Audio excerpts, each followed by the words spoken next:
आचार्य चाणक्य ने गंभीर स्वर में कहा, चंद्रगुप्त, तुम्हें पता है अमीर और गरीब में सिर्फ एक चीज का फर्क होता है, धन।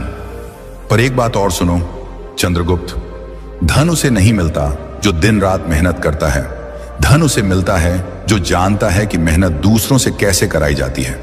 यानी धन हमेशा दिमाग वालों के पास जाता है, शारीरिक श्रम करने वालों के पास नहीं। शारीरिक श्रम से इंसान कभी अमीर नहीं बनता, उसके पास कभी पर्याप्त धन नहीं होता। यह बात तुम हमेशा याद रखना। पर्याप्त धन चाहिए, बहुत धन चाहिए तो अपनी मानसिक शक्ति को काम पर लगाओ। दिमाग से काम करो, हाथों से नहीं।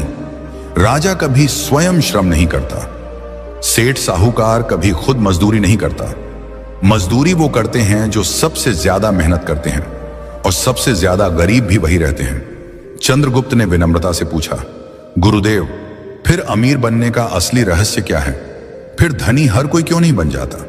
चाणक्य मुस्कुराए, फिर धीरे धीरे बोले, चंद्रगुप्त, एक बात हमेशा याद रखना, अगर इस दुनिया की सारी संपत्ति आज गरीबों में बराबर बराबर बांट दी जाए तो कुछ साल बाद फिर वही होगा जो आज है। गरीब फिर गरीब हो जाएंगे और अमीर फिर अमीर। क्यों? क्योंकि अमीरी गरीबी धन से नहीं बनती, अमीरी गरीबी बुद्धि से बनती है। जो व्यक्ति अपनी बुद्धि के घोड़े दौड़ाता है उसे अमीर बनने में देर नहीं लगती। जो बुद्धि को सोने देता है और केवल शरीर से मेहनत करता रहता है वो जीवन भर गरीब ही रहेगा। धन बुद्धि का खेल है, मेहनत का नहीं। फिर चाणक्य ने कहा, आज मैं तुम्हें 7 ऐसे तरीके बताने जा रहा हूं जिन्हें जान लेने के बाद तुम्हें धनवान बनने से कोई नहीं रोक सकता। ये 7 तरीके चाणक्य नीति के सबसे गहरे सूत्र हैं। इन पर अगर तुम अमल करोगे तो एक दिन पूरा भारत तुम्हारे नाम का जयकारा करेगा। और फिर चाणक्य ने पहला सूत्र बताया, नियम 1, अपनी अक्ल में पैसा लगाओ। यह सबसे बड़ा निवेश है। अगर तुम सचमुच धनवान बनना चाहते हो, जीवन में वह ऊंचाई छूनी है जहां न पैसों की कमी रहे, न सम्मान की, न स्वतंत्रता की, तो सबसे पहला और सबसे जरूरी काम यह है कि तुम अपना सारा ध्यान, सारा पैसा और सारा समय सबसे पहले अपनी अक्ल पर लगाओ। मैंने तुम्हें पहले ही कहा था, शारीरिक श्रम छोड़ दो। हाथ पैर से मेहनत करने में कोई बुराई नहीं, लेकिन वो तुम्हें एक सीमा तक ही ले जाएगी। उस सीमा के बाद रुक जाओगे। मजदूर दिन रात हथौड़ा मारता है, फिर भी 2 जून की रोटी को मोहताज रहता है। क्यों? क्योंकि उसने अपनी अक्ल को कभी नहीं खोला। दिमाग के घुड्डे को दौड़ाओ, और दौड़ाने का मतलब है सीखो, सीखते रहो, जीवन के अंतिम क्षण तक सीखते रहो। जो व्यक्ति सीखना बंद कर देता है वो जीते जी मर जाता है, उसकी कमाई भी मर जाती है। नियम 2, मौके खुद नहीं आते, उन्हें पहचानना पड़ता है। अवसरः कालेन आगच्छति कालेन च नश्यति तम यह सन्नादति स सिद्धिम प्राप्नोति।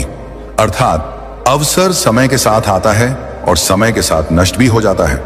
जो उसकी ध्वनि सुन लेता है वही सिद्धि प्राप्त करता है। धनवान बनना है तो सबसे दूसरा और सबसे नियम यह है कि तुम्हें अवसरों की आंखें खोलनी पड़ेंगी। अवसर कभी दरवाजा खटखटाकर नहीं आते। भाई साहब, मैं आपका मौका हूं, मुझे अंदर आने दो, कहते हुए नहीं आते। अवसर हमेशा भेष बदल कर आते हैं। कभी वो किसी मुसीबत के रूप में आते हैं, कभी किसी ताने के रूप में, कभी किसी दोस्त के मुंह से निकले एक वाक्य के रूप में। ज्यादातर लोग इन्हें देखकर कन्नी काट लेते हैं, और जो इन्हें पहचान लेते हैं वही करोड़पति, अरबपति बनते हैं। मैं तुमसे कहता हूं, अगर तुम धनवान बनना चाहते हो तो आज से यह प्रण कर लो, मैं कोई भी अवसर गंवाऊंगा नहीं। चाहे सीखने का हो, कमाने का हो, जुद्धने का हो, घूमने का हो, कुछ नया करने का हो, मैं उसे पकड़ दूंगा। याद रखो, धन तुम्हारे पास नहीं आता, धन तुम तक आने का रास्ता ढूंढता है, और वो रास्ता है अवसर। जितने ज्यादा अवसर तुम पकड़ डरोगे उतने ही ज्यादा रास्ते धन के लिए खुलते जाएंगे। और अगर तुम अवसरों को चूकते रहे तो चाहे कितना भी पहला नियम सीखना फॉलो कर लो, तुम्हारी सारी सीख बेकार हो जाएगी, क्योंकि सीख का इस्तेमाल करने के लिए मौका चाहिए। नियम 3, समय धन से भी कीमती है। अगर तुम सचमुच धनवान बनना चाहते हो, करोड़ों अरबों नहीं, बल्कि वो स्वतंत्रता हासिल करनी है जहां पैसा तुम्हारा गुलाम बने, न कि तुम पैसे के गुलाम रहो, तो आज से एक बात हमेशा के लिए गांठ बांध लो, समय पैसों से 1000 गुना ज्यादा कीमती है। पैसा खो गया तो दोबारा कमा लोगे, लेकिन समय खो गया तो वो हमेशा हमेशा के लिए चला गया। एक बार गया तो लौटकर कभी नहीं आएगा। दुनिया के सारे अमीर लोग एक ही बात पर सहमत हैं। उनका सबसे बड़ा हथियार उनका समय था और सबसे बड़ी पूंजी उनका समय का अनुशासन था। अगर तुम आज भी अपना समय बर्बाद कर रहे हो तो तुम धनवान बनने के लायक नहीं हो, क्योंकि धनवान बनना कोई खेल नहीं है, ये युद्ध है। और इस युद्ध में जो सबसे ज्यादा अनुशासित होता है वही जीतता है।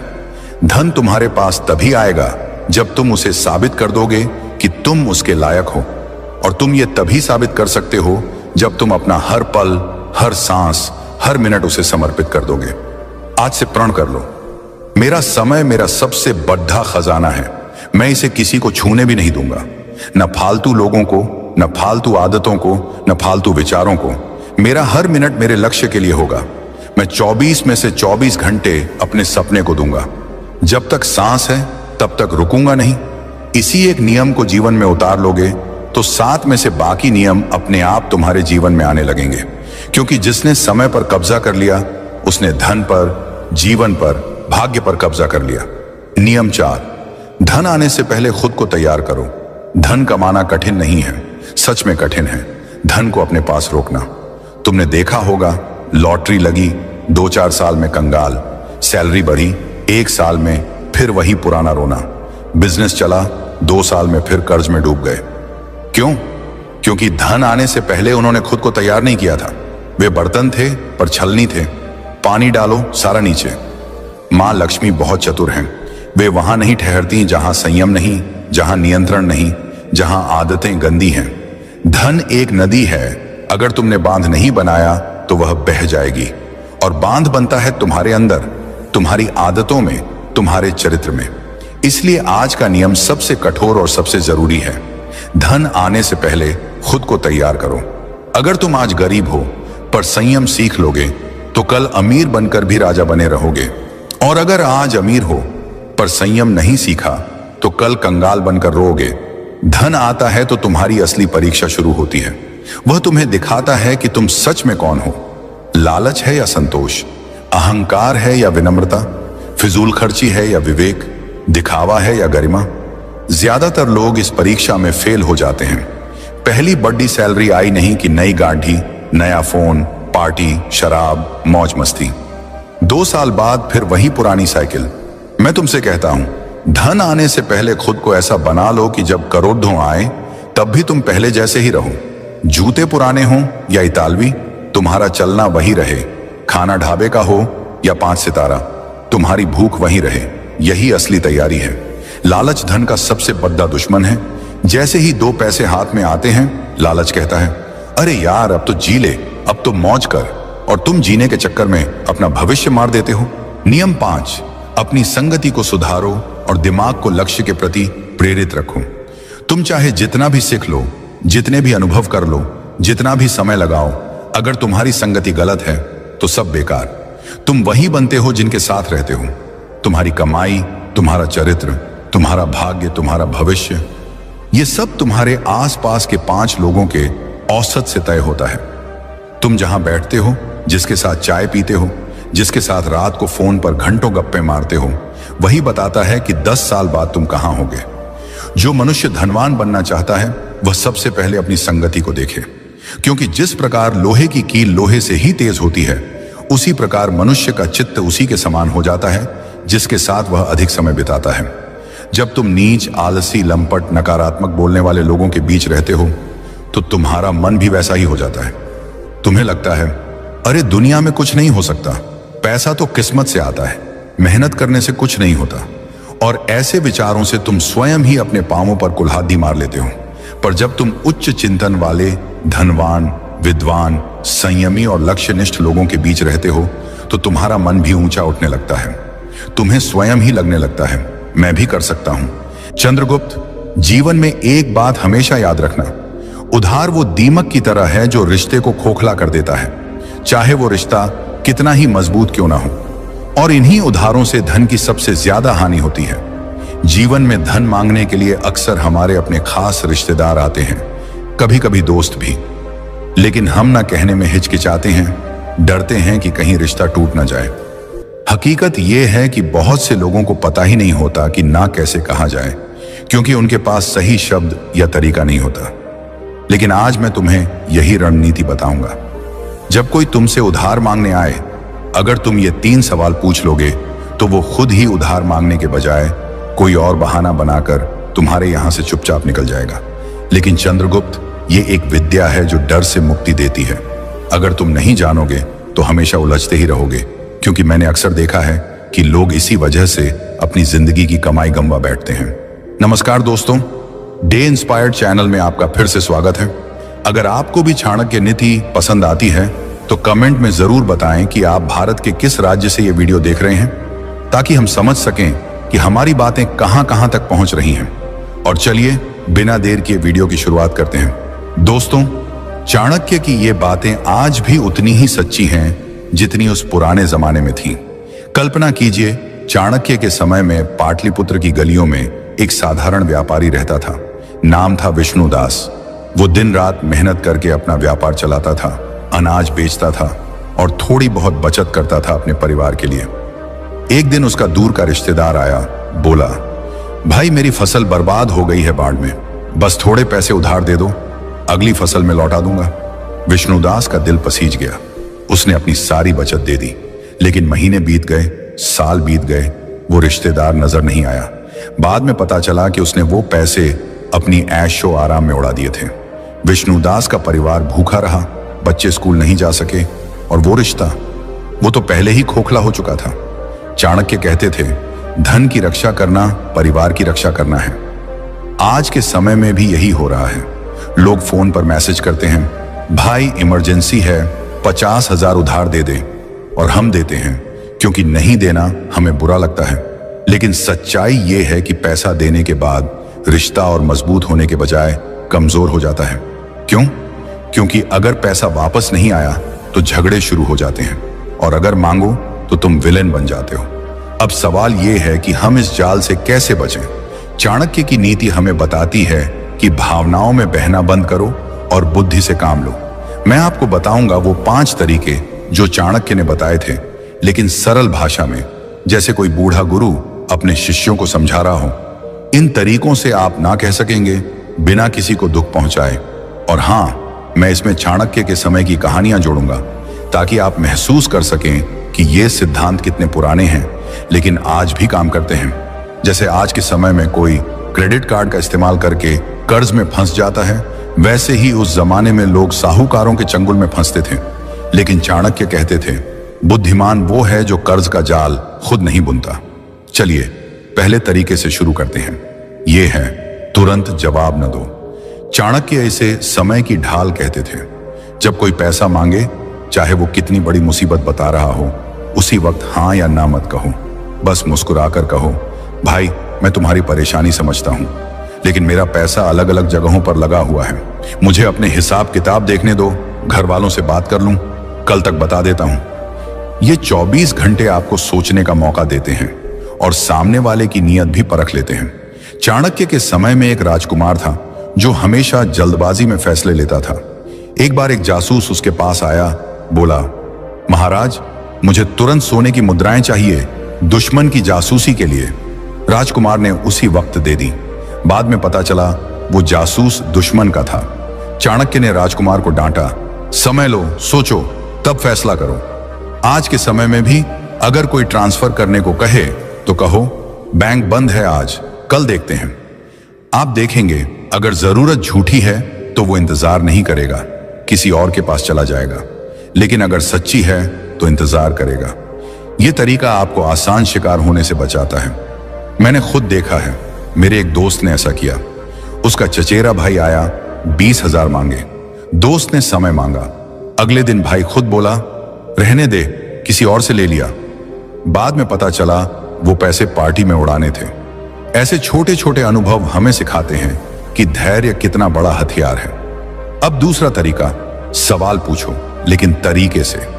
24 घंटे बाद जब वो वापस आए तो तुम सफाई मत दो कि पैसा क्यों नहीं है, बल्कि उनसे पूछो, भाई मैं मदद करना चाहता हूं लेकिन मुझे ये पैसा जल्दी वापस चाहिए क्योंकि मेरे अपने खर्च हैं।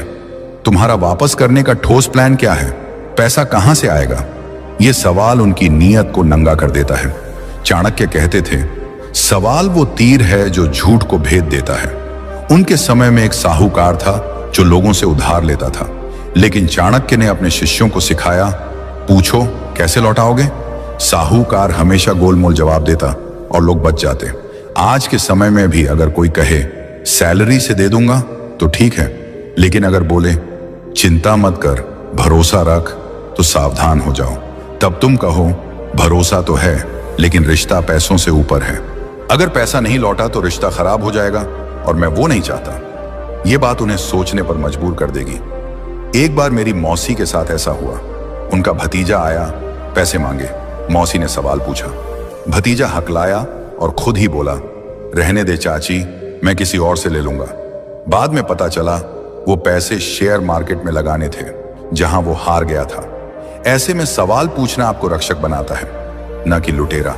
तीसरा तरीका, सुरक्षा मांगो। चाणक्य इसे बंधक का नियम कहते थे। अगर वो अभी भी जिद करे तो कहो, भाई नियम तो होते हैं, मैं पैसा दे दूंगा, लेकिन बदले में एक छोटी सी गारंटी चाहिए, जैसे चेक या कोई चीज रखवा दो। चाणक्य कहते थे, बिना बंधक के धन रेत में पानी है। उनके समय में लोग सोने की अंगूठी या जमीन का कागज रखवाते थे। एक कहानी है, चाणक्य के एक शिष्य ने एक व्यापारी से उधार मांगा। शिष्य ने कहा, मुझे भरोसा है, लेकिन चाणक्य ने हस्तक्षेप किया, भरोसा अच्छा लेकिन प्रमाण बेहतर। व्यापारी ने चेक मांगा और वो व्यक्ति भाग गया। आज के समय में पोस्ट डेटेड चेक मांगो। अगर वो नाराज हो जाए, बोले तुम्हें शक है, तो कहो नहीं भाई, ये तो बस सुरक्षा है। जो साफ नियत का होगा वो दे देगा, लेकिन जो नहीं वो खुद चला जाएगा। मैंने एक पड़ोसी को देखा जो हमेशा उधार देता था।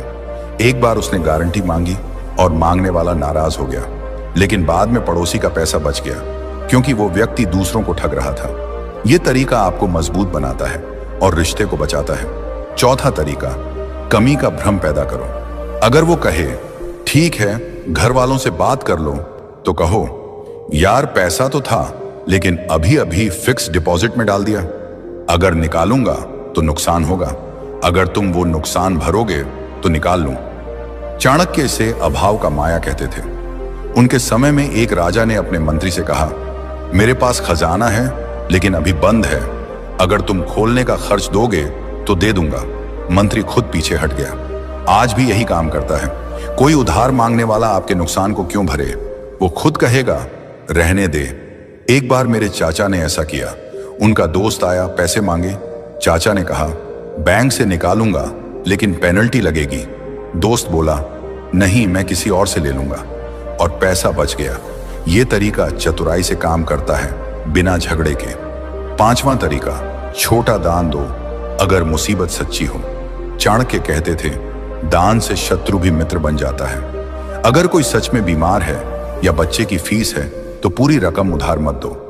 कहो भाई पूरी रकम नहीं दे सकता लेकिन इतना दे सकता हूं और वापस मत करना।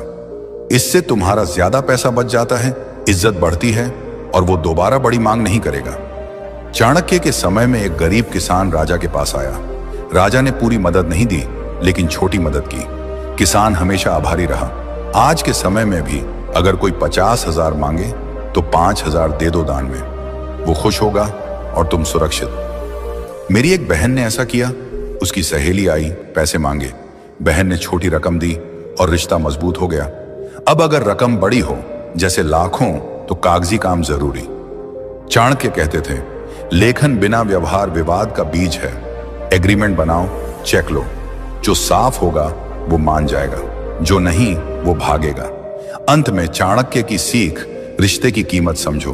अगर पैसा न देने से रिश्ता टूटे तो वो रिश्ता था ही नहीं। स्वयं की रक्षा करो। आज से नियमों को अपनाओ। समय लो, सवाल पूछो, गारंटी मांगो, कमी दिखाओ, दान दो। ना कहना आत्मसम्मान है।